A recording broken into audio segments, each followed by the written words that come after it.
The tropical sun hung low over the northern coastline of Île-de-France, modern Mauritius, casting long, wavering shadows through the thick jungle canopy. The air was heavy, almost suffocating, soaked with the scent of damp earth and crushed leaves. A narrow track wound its way inland from Grand Bay, a strip of trampled soil where British boots had churned the ground into a dark, muddy ribbon. Here, on the morning of the sea, the 30th of November, 1810, a vanguard of roughly 800 British regulars, sepoys, marines and sailors pressed steadily forward. Their scarlet coats, darkened with sweat, clung to their backs as if the island itself were trying to pull them down into the forest. It was a miserable, punishing advance. 5 miles separated the landing point at Grand Bay from the French-held capital, Port Napoleon.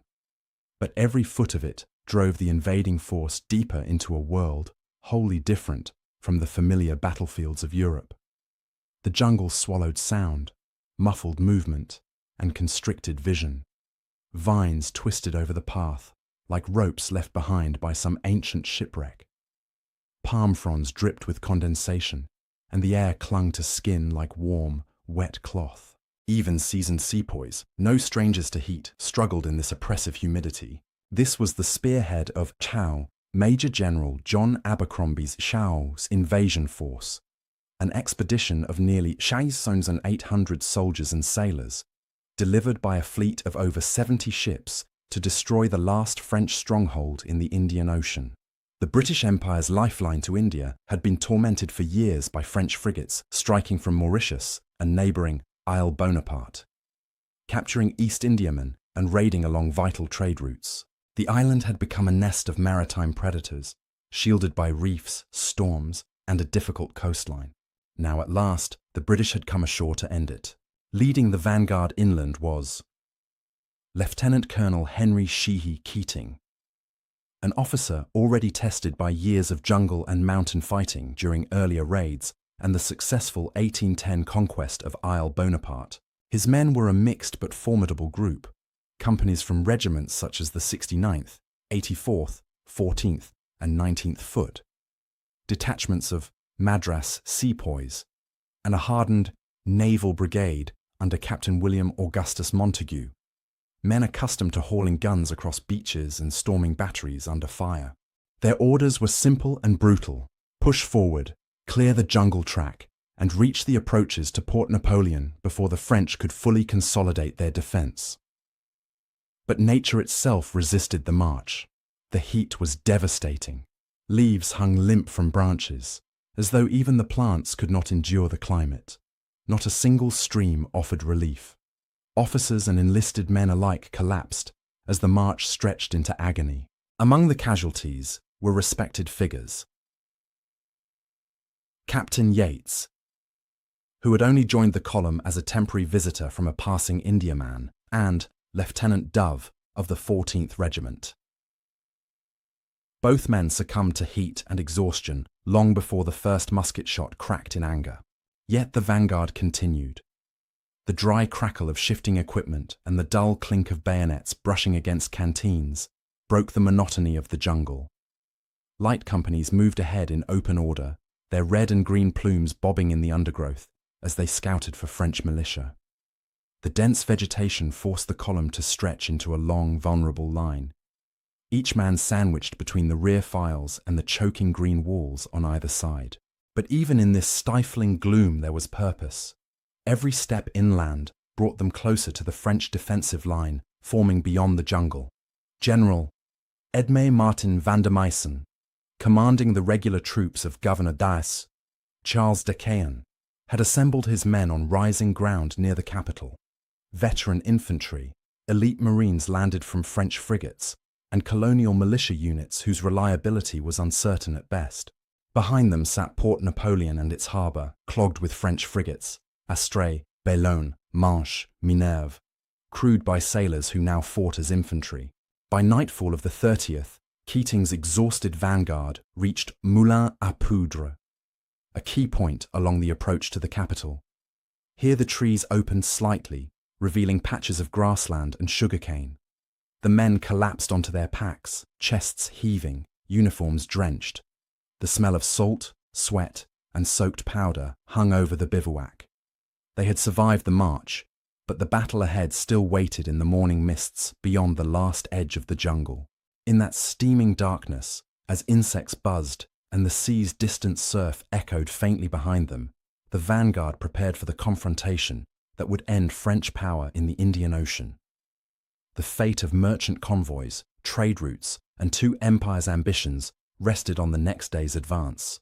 To understand why hundreds of British soldiers now lay exhausted beneath the jungle canopy of Ile-de-France, one must look back to the years preceding this desperate march. The campaign for Mauritius did not arise suddenly.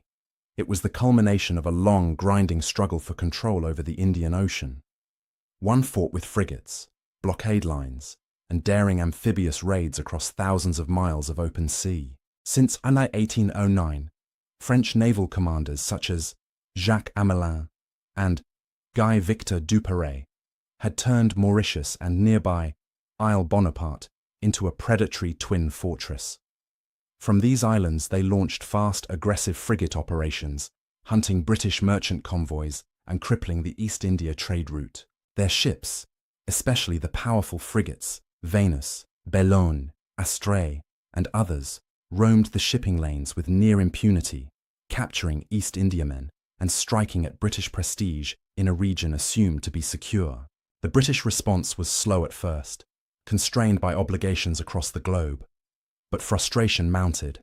Commanders at the Cape and in India realized that as long as these islands remained in French hands, British commerce would bleed.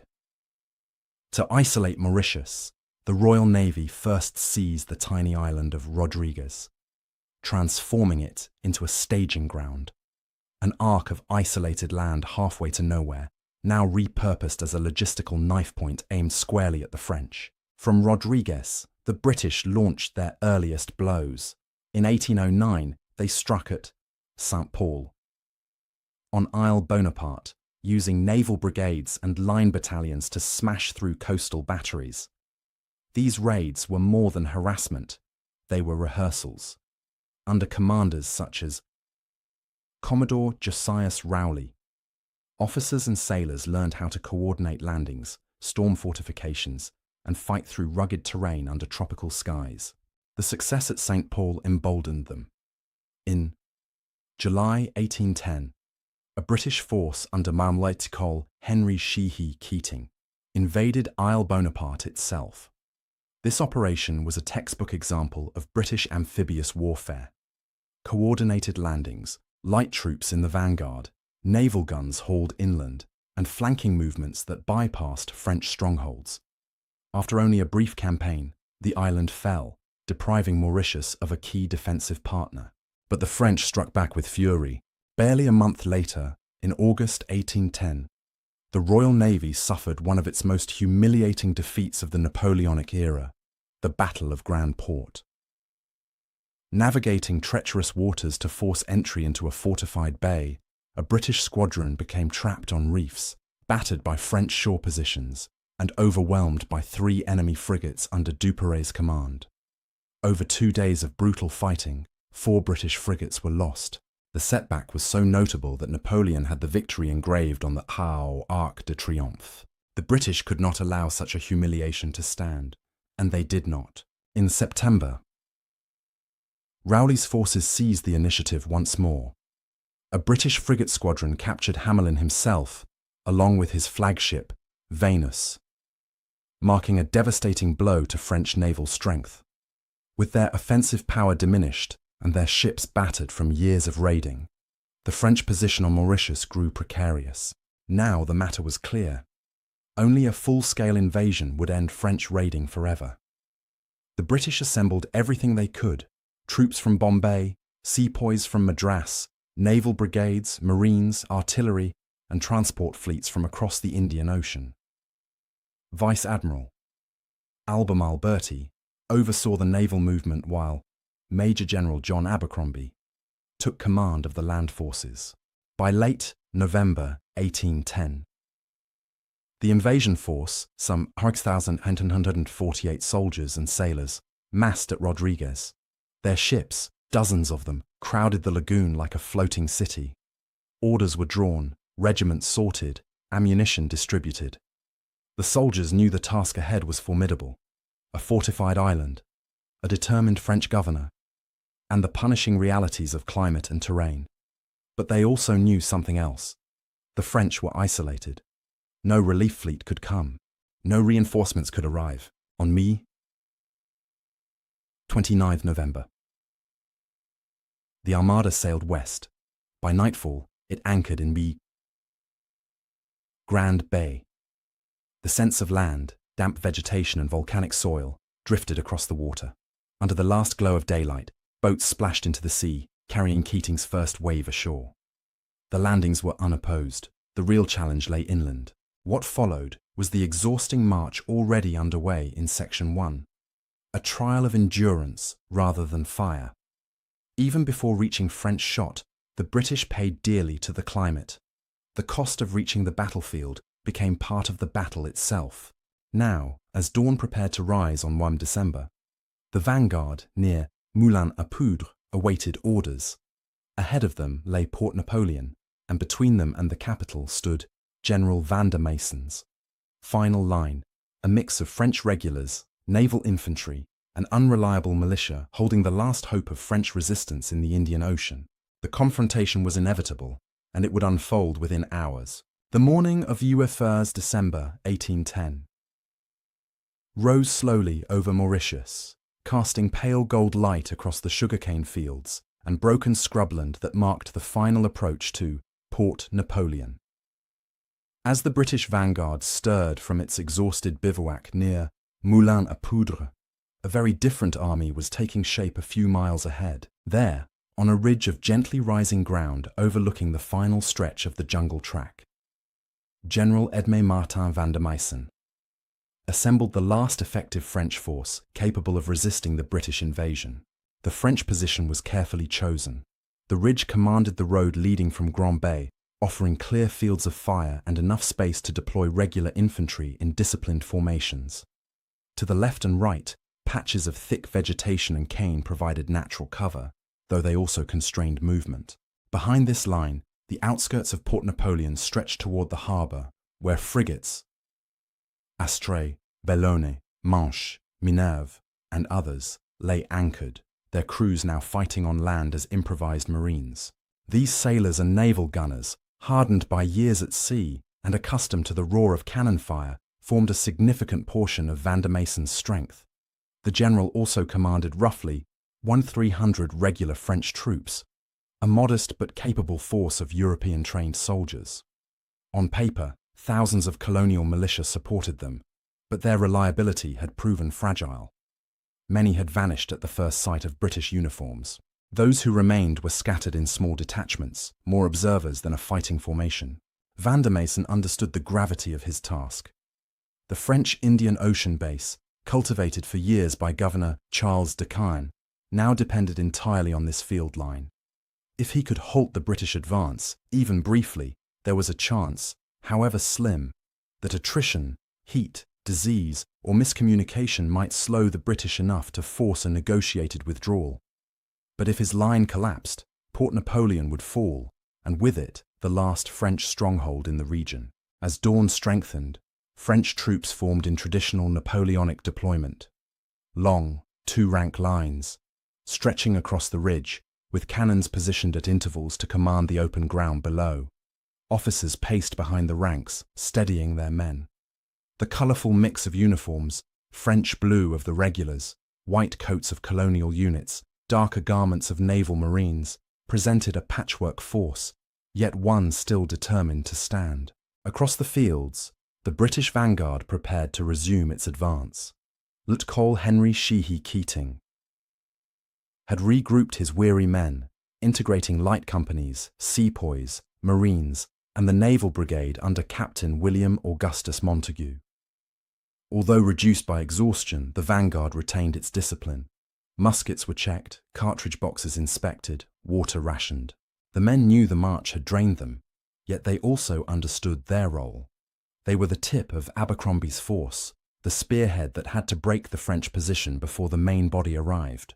The terrain ahead presented difficulties. The open ground beneath the ridge was broken by scrub, stones, and uneven soil. To either side, thickets of vegetation created blind spots where small units might move unseen. Keating's understanding of this terrain, honed during prior campaigns on Isle Bonaparte, guided his plan. Instead of a straightforward assault up the centre, an action that would expose his men to French cannon fire, he would rely on coordinated pressure. A frontal advance to pin the French line, while flanking elements probed the weaker edges. Before the movement began, the atmosphere settled into an eerie quiet. A damp breeze drifted in from the sea, carrying with it the tang of salt and the distant murmur of waves. The rising heat pressed down upon the soldiers, sweat gathering beneath shakos and dripping from the edges of cartridge boxes. The tension of impending battle hung in the air, palpable even to the veterans who had faced combat many times before. At mid-morning, Keating's column emerged from the last of the jungle cover. Their scarlet coats formed a sharp line against the green, and as they advanced, the metallic glint of bayonets caught the light. Light companies fanned out before them, moving in scattered order to test French positions. The British artillery, light field pieces brought ashore by the Naval Brigade, rumbled forward, ready to support the infantry once firing began. On the ridge, French guns opened first. The thunder of their discharge rolled across the open ground, followed moments later by the heavy, whining descent of round shots smashing into earth and kicking dust into the air.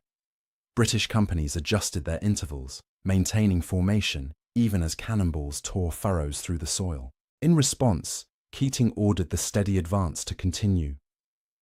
British muskets remained silent as the lines closed the distance, their discipline unbroken. At around 100 yards, the front ranks halted briefly, raised their Brown Bess muskets, and unleashed the first British volley of the day. The crack of hundreds of muskets erupted like tearing canvas, adding thick smoke to the humid air. Across the ridge, Vandermason's line stirred, returning fire in disciplined volleys of their own. The battlefield dissolved into a haze of gunpowder, drifting over the fields in white sheets that clung to the sweating soldiers. Visibility shrank. Only the thunder of firing and the shouted orders of officers guided the formations.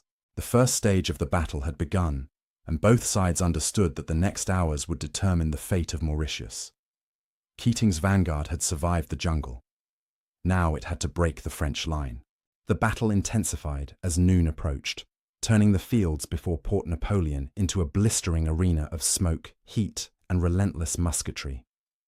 The ridge occupied by General Vandermason's forces had become a jagged silhouette behind drifting powder clouds.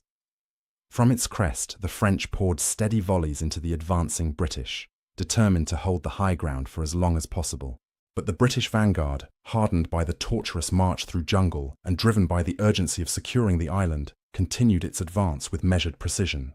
The centre of the British line, composed of redcoats from regiments such as the 169th and 84th Foot, absorbed the brunt of the French fire. These battalions formed the backbone of Keating's plan, stepping forward in tight, disciplined ranks despite the constant whistle of incoming shot.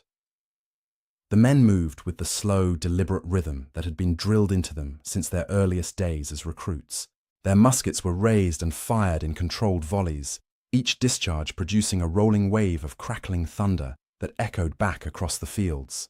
Yet the cost of this steady march was severe. The open ground offered little protection. Round shot tore through files, flinging men to the earth in violent arcs. Shrapnel from French case shot burst overhead, showering fragments of iron onto the British ranks. Some soldiers fell silently, while others stumbled forward, clinging to their weapons before collapsing. Still the line closed its gaps, maintaining its shape like a living machine advancing through fire. Behind the firing lines, the Naval Brigade under Captain Montague laboured to drag their light artillery into position. These were sailors accustomed to deck guns and sea fog, now sweating under the weight of wheels and limbers as they pushed through broken ground. Once their pieces were aligned, the naval gunners loaded and fired with the efficiency of men who had spent years working the broadsides of frigates. Their guns spat flame and smoke, sending round shot arcing toward the ridge where the French artillery crews struggled to maintain control. Keating, observing the battlefield, knew the frontal fight could only achieve so much. The centre's role was to pin Van der Meisen's line, to fix it in place under the weight of musketry. The decisive blow would come elsewhere. To the British right, sepoy detachments and light companies began to edge into the scrub and thickets that flanked the ridge. Their movements were slow and cautious, using the vegetation as cover while they probed for weaknesses in the French position. Here, the difference in training became crucial. French militia, already shaken by the sudden appearance of British troops earlier in the campaign, struggled to hold firm in the broken ground. Their formations wavered as British skirmishers pushed closer, firing by pairs and advancing from tree to stone, using the natural terrain to their advantage. The militia fired sporadically, their shots mostly lost in the thick foliage, while the British pressed on with characteristic patience. On the French left, the situation grew worse. Sailors turned infantry, brave but inexperienced in land warfare, attempted to cover gaps in the shrinking line. Their officers encouraged them to hold the ridge, but years aboard deck did little to prepare them for fighting on uneven soil under relentless infantry assault. Discipline began to fray. Men shifted nervously, recoiling from the steady push of the British light infantry. The turning point came when the British flanking parties finally slipped through the last veil of scrub and began to emerge on Van der Meisen's flank. From this vantage point, they could fire obliquely into the length of the French line, a devastating angle that threatened to roll the entire formation like a breaking wave. Van der Meisen's officers recognized the danger at once. They attempted to reform elements of the line, but the terrain and growing panic made it impossible. In the center, the British Redcoats saw the French line destabilizing. Their volleys grew sharper and more confident, driving home the pressure that had been building since the first shots of the morning. Smoke drifted upward in slow spirals, clinging to the ridge and reducing the French silhouettes to wavering, uncertain shapes. Amid this choking haze, the French line began to buckle. The retreat, once begun, spread rapidly. It started on the left, where militia units dissolved into the brush, then swept to the right as regulars attempted to pull back toward the town. Van der Meisen fought to impose order, but momentum had turned irrevocably. The British flanking parties pressed forward, threatening to encircle portions of the French force. To avoid being trapped, the French withdrew in uneven groups, stumbling down the reverse slope toward Port Napoleon. The ridge, the last natural barrier before the capital, was now in British hands. As the French fell back toward the outskirts of the town, Keating pushed the vanguard onward. Redcoats advanced over ground littered with dropped packs, broken muskets and bodies. The thick veil of smoke parted to reveal the French retreat snaking toward the harbour, where the frigates lay silent in the water, their hulls reflecting the harsh tropical light. The battle for Port Napoleon was entering its final stage. The French had not been destroyed by sheer force, but by a combination of discipline, flanking manoeuvres, and the exhaustion of a garrison stretched beyond its limits. The British momentum was overwhelming. Abercrombie's main force was close behind, ready to press the advantage. The collapse of Van der Meisen's line marked the beginning of the end for French rule in the Indian Ocean. The collapse of Van der Meisen's ridgeline opened the final pathway to Port Napoleon, and the British vanguard advanced with renewed momentum. The battered French defenders streamed downhill toward the capital, their retreat unfolding in broken, disorganized groups. The once cohesive line, anchored on the ridge only an hour before, had dissolved into knots of men scrambling through cane fields and narrow lanes that led into the outskirts of the town. Some carried their wounded comrades, others threw away muskets in the hope of moving faster. Officers attempted to rally them, but the chain of command frayed under the weight of exhaustion and fear. As the British descended from the ridge, the landscape shifted. The open ground gave way to cultivated fields and scattered clusters of trees, leading into the northern edges of the capital. The sea once again came into view, its shimmering blue surface broken by the silhouettes of the French frigates at anchor. These warships, once the terror of British convoys, now stood immobilized, trapped by the invasion force that surrounded the island. Many of their crews had already fought the British on land. Others remained aboard, powerless spectators to the unfolding defeat. Governor Charles de Caen, the commander-in-chief of French forces on Mauritius, observed the developing situation with grim clarity. He had long believed that the island was Napoleon's foothold in the Indian Ocean, the base from which France could disrupt British commerce in India and undermine the empire's eastern territories. For years, he had resisted British naval pressure, sustained by the skillful raids of French frigates and the defensive advantages of the island's coastline. But now, standing in the capital and receiving reports of Van der Meisen's retreat, he confronted the reality that the British had pierced the island's last terrestrial shield. De Caen understood that if the British seized Port Napoleon itself, any attempt at organized resistance would collapse instantly. The city held the island's military infrastructure, its remaining supplies, and its harbor defenses. Losing it meant losing everything. But the governor's options were painfully limited. Reinforcements were impossible. France could spare no fleet. His militia units had evaporated at the sight of disciplined British lines. His regulars were few and exhausted, and his frigates, constrained by geography and numerical inferiority, could neither fight nor flee. Meanwhile, Keating's vanguard approached the outskirts of the town.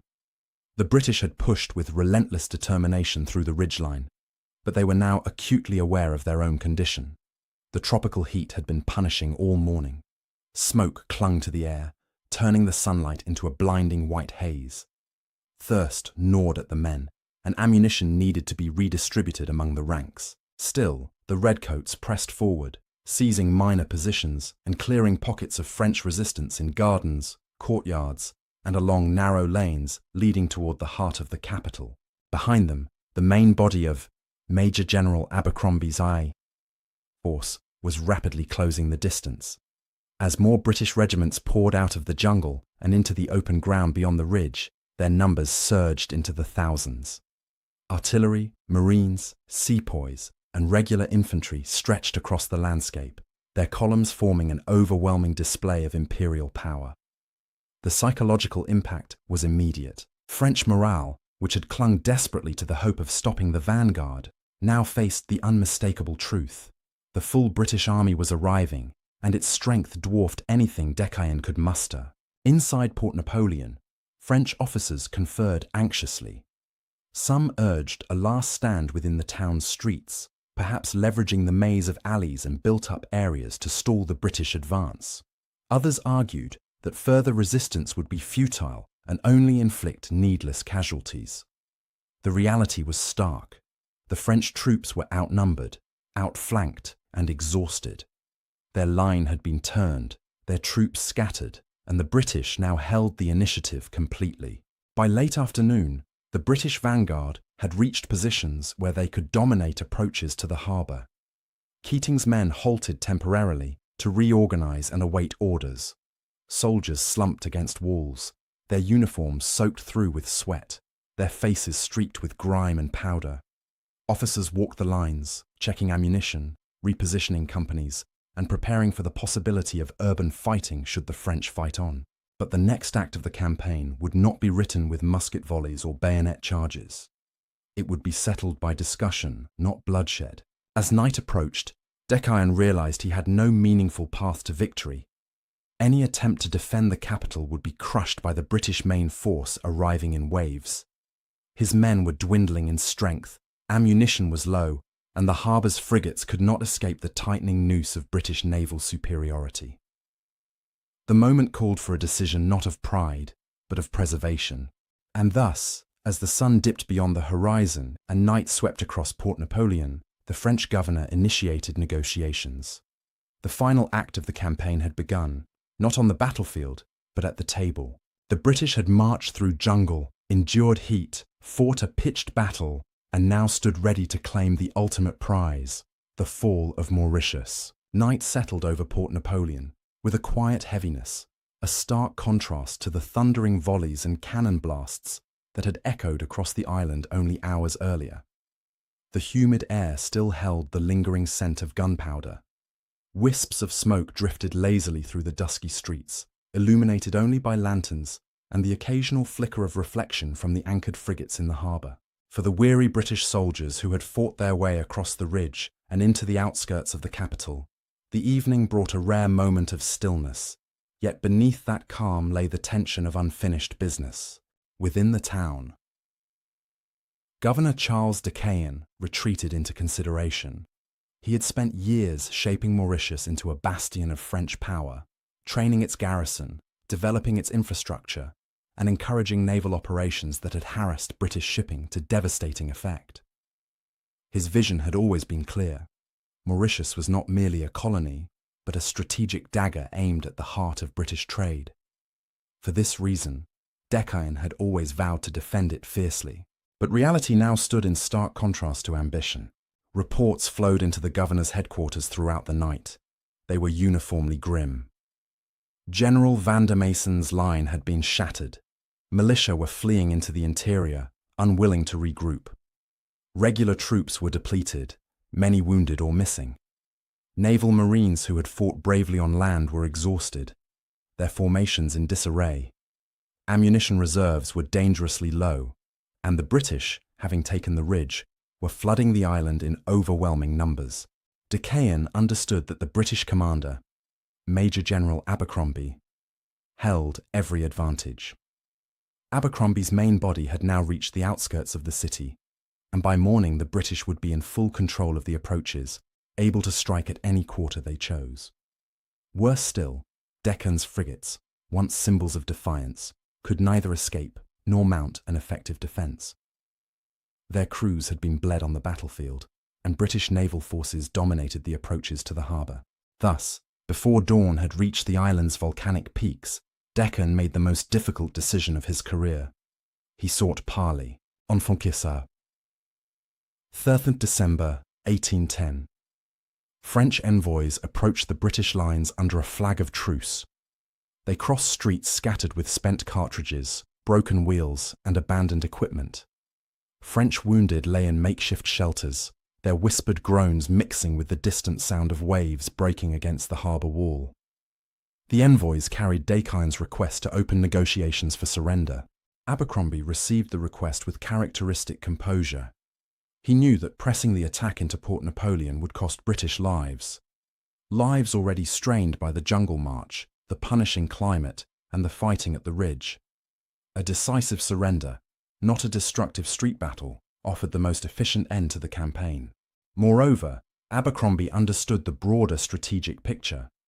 The British Empire needed Mauritius not in ruins, but in functioning condition, ready to serve as a new anchor for its Indian Ocean operations. Negotiations moved swiftly. Over the course of the day, French and British officers met to outline terms. The French sought honourable treatment for their soldiers and sailors, and repatriation to Europe rather than imprisonment. They asked for protections for civilians and guarantees that property would be respected under British occupation. The British, confident in their control of the situation, agreed to generous terms. They had no need for harsh measures. Victory was already complete. By the evening of 3rd December, the final articles were signed.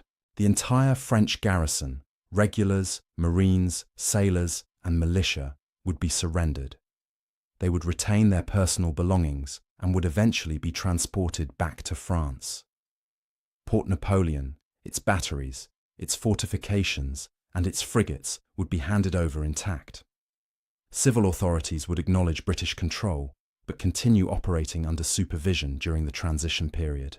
With the stroke of a pen, French Mauritius ceased to exist. At dawn on the following morning, British troops marched formally into Port Napoleon. The silence was remarkable. Gone was the roar of battle. In its place, only the rhythmic tramp of boots echoed against the walls of the city. Redcoats took possession of barracks, arsenals, and strongpoints without resistance. Marines secured the harbour and boarded the once feared French frigates, now trophies of the campaign. From the ridge to the shore, British standards rose across the island. For the French soldiers gathered in the capital, the emotional weight of surrender hung heavily. Many had fought for years in isolation, cut off from the wider empire, surviving storms, disease, and British blockades. Now they faced the end of their long defiance. For British soldiers, there was relief and quiet pride. The campaign represented a triumph not only of arms, but of endurance. They had crossed dangerous seas, survived a brutal march, and faced down a tenacious enemy in unforgiving terrain. By noon, the Union flag flew above Port Napoleon, signaling to every ship and settlement within sight that the Indian Ocean had changed hands.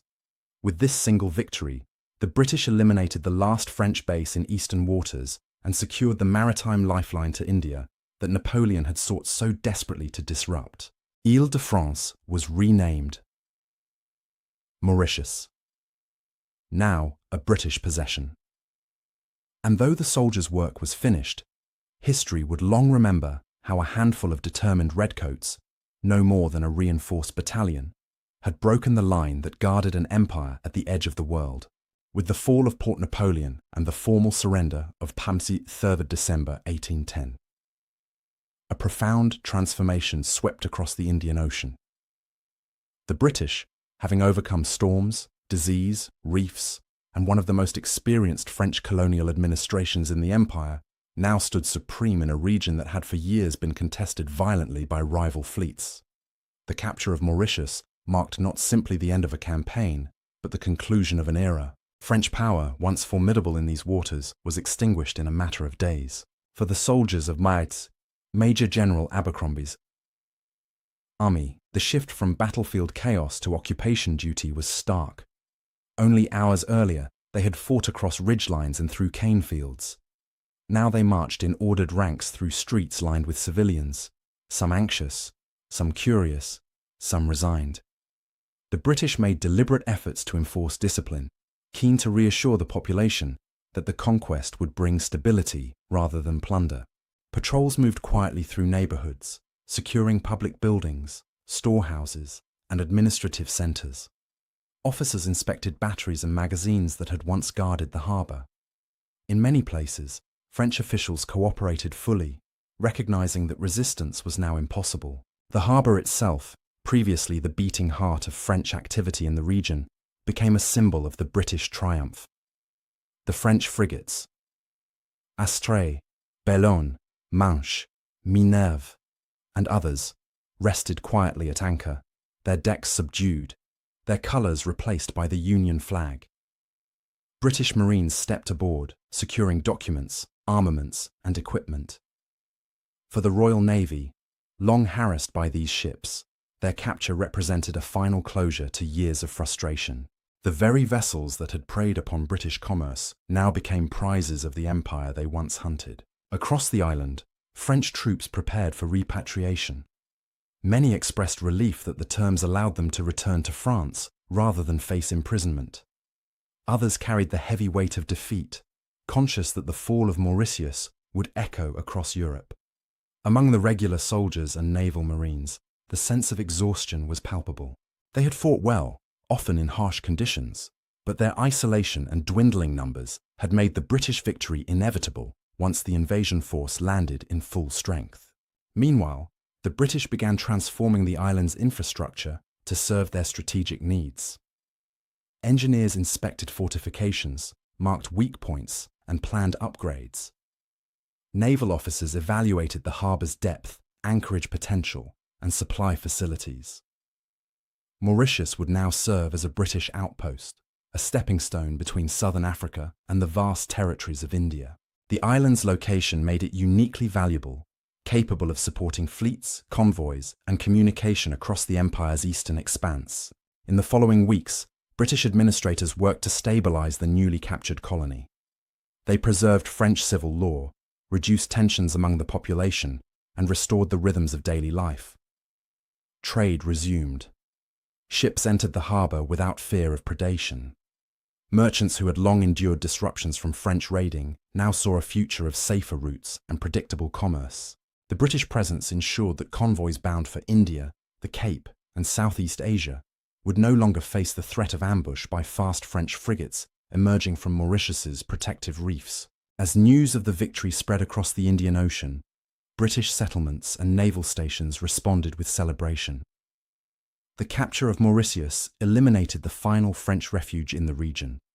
a refuge that had allowed ambitious commanders like Hamelin and Duperrey to terrorize shipping for years. From Bombay to Calcutta, from the Cape to Madras, the empire breathed easier. The long war in the east had shifted decisively in Britain's favor. The French, too, understood the magnitude of the loss. With Isle Bonaparte already in British hands since July, Mauritian resistance had represented the last flicker of French influence in the Orient. Napoleon had once hoped to challenge British dominance in India. Now that hope lay extinguished on the slopes outside Port Napoleon, French prisoners awaited transportation home. Their careers in colonial warfare ended by a campaign marked by British preparation, naval dominance, and relentless resolve. For the men who had marched through the choking jungle from Grand Bay, roughly 800 redcoats, sepoys and marines, forming the point of the British spear, the sense of accomplishment was profound. They had faced not only an enemy army, but nature itself. The suffocating heat had claimed officers and soldiers before the battle even began. The jungle had threatened to sap their strength long before they reached Vandermason's line. Yet they had endured. Their disciplined advance, unbroken volleys, and determined flanking maneuvers had shattered the final French defense and opened the road to victory. In the months following the conquest, Mauritius was gradually integrated into the British Empire, its strategic value recognized immediately. The island's name was anglicized, but its character remained a blend of European, African, and Asian influences, shaped by centuries of settlement and trade. Under British governance, it became a hub for maritime operations, a center for commerce, and a vital link in the long chain of imperial supply. Though the campaign had been brief, its effects were long-lasting. By removing France's presence from the region, the British secured their maritime corridor and protected the lifeline to India that had always been the crown jewel of their empire. The soldiers who fought here, many of whose names remain recorded only in regimental rolls, had played a decisive role in shaping this new order. Years later, historians would view the fall of Mauritius as a turning point in the Eastern theatre of the Napoleonic Wars. It was a triumph of planning, logistics, and the unyielding discipline of the British infantry. It was also a reminder that in distant corners of the world, battles of enormous strategic value could hinge on the actions of a few hundred exhausted men pushing through jungle heat toward an enemy line. Their march, their fight, and their victory had reshaped an ocean. In the years that followed the British conquest of Mauritius, the events of late November and early December 1810 remained etched into the military memory of the empire. What had unfolded on that tropical island, far from the great continental battles of Europe, proved just as consequential as many of Napoleon's more famous defeats. The campaign demonstrated that control of the world's oceans could be determined not only by fleet engagements, but by the grit of infantrymen advancing through jungle, the discipline of naval brigades hauling guns across rough ground, and the strategic patience of commanders working in distant theatres. The British had entered the Indian Ocean War, determined to halt French predation on their trade routes. Before the campaign, French frigates had acted as swift predators, stalking British convoys, capturing merchant vessels loaded with spices, cotton, tea, and treasure. Every successful French raid resonated through London and Calcutta alike, shaking confidence in sea power and threatening the lifelines that bound the empire together. But with the fall of Mauritius, those raids ceased entirely. The French fleet was gone, its crews returned to Europe under parole, and the island's harbours now served British interests exclusively. For the Royal Navy, the impact was immediate and profound. The menace that had haunted the convoys was gone. Ships could pass the Indian Ocean without the constant fear of interception by enemy frigates lurking behind reefs or hidden within fortified bays. Commodores and admirals across the region recognized that the capture of Mauritius had turned the ocean from a contested frontier into a British-dominated waterway.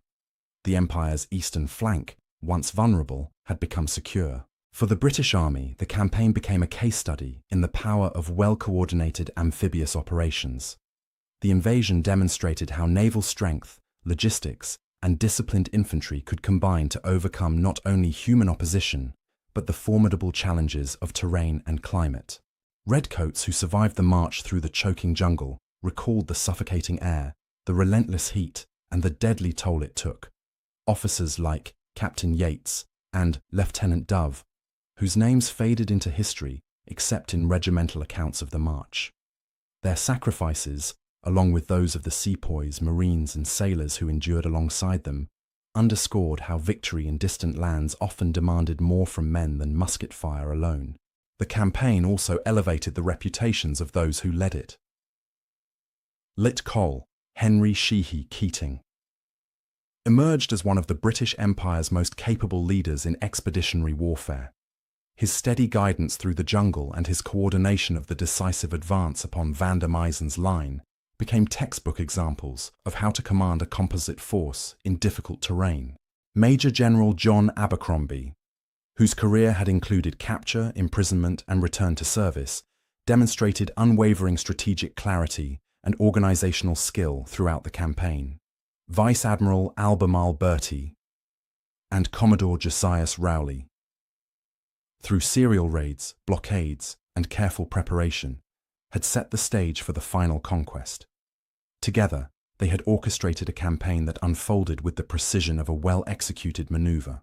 For the French, the loss of Mauritius marked the end of a bold but ultimately unsustainable bid to challenge Britain's maritime supremacy in the East. Commanders like General Deccan, General Van der Meisen, Hamelin, and Duperrey had fought valiantly under extreme isolation, maintaining an active presence far from France, despite dwindling resources and overwhelming odds. The Battle of Grand Port, celebrated on the Arc de Triomphe, remained a proud moment of French naval history. But the final reality was clear. Without reinforcements, without the ability to escape the tightening grip of British naval power, and without the numbers to withstand a full-scale invasion, the defence of Mauritius had always depended on delaying the inevitable. Once Keating's vanguard broke through the ridge, the chapter closed swiftly. For Mauritius itself, the transition to British rule ushered in a new era. Civil society continued with surprisingly little disruption, protected by the generous surrender terms offered by Abercrombie. Plantation owners resumed their work, merchants reopened their shops, and the multicultural population, French settlers, free people of colour, enslaved labourers, Indian migrants, and others, adjusted to the rhythms of a new administration. The island's strategic importance grew in the decades that followed, serving as a vital node for British communication, trade, and naval operations, stretching from the Cape of Good Hope to the Bay of Bengal. Yet for all the sweeping changes in diplomacy, commerce, and imperial rivalry, the essence of the campaign rested in a singular truth. The conquest of Mauritius hinged on the resilience of roughly 800 men, forming the vanguard of the invasion. Exhausted, dehydrated, and battered by the climate, these soldiers had pressed relentlessly through the jungle, held formation under intense fire, and executed the flanking movements that shattered the last French field army in the region. Their march across those 5 miles of jungle, and their resolve in the face of terrain and enemy alike, became the pivot on which the entire operation turned. From a broader perspective, the Mauritius campaign demonstrated how strategic outcomes in global conflicts could hinge on battles fought far from Europe's grand theatres. The Napoleonic Wars were wars of continents and oceans, and the victory at Mauritius played its part in shaping the world that followed. It underscored the importance of naval bases, choke points, and colonial outposts. It revealed that empires could be won or lost, not only by sweeping victories at places like Austerlitz or Waterloo, but by determined operations in remote corners of the world, where small groups of soldiers, sailors, and officers fought battles that carried weight beyond the horizon. When historians later traced the long arc of British naval dominance in the 19th century, many pointed to Mauritius as a turning point, an instance where foresight, planning, and coordination achieved what brute force alone could not. The island became a jewel in the Indian Ocean, a protector of trade routes and a symbol of imperial reach. And at the heart of this triumph stood the men who had endured the unendurable, marched through the unpassable, and broken the unbreakable line. Their story remains embedded within the broader narrative of empire, a reminder of how small numbers, guided by discipline and purpose, can alter the course of history. Thank you for listening to our story. If you found this battle as fascinating as we did, please like this video and subscribe to British War History for more. We read all of your comments, so be sure to leave your thoughts below. We'll see you in the next video.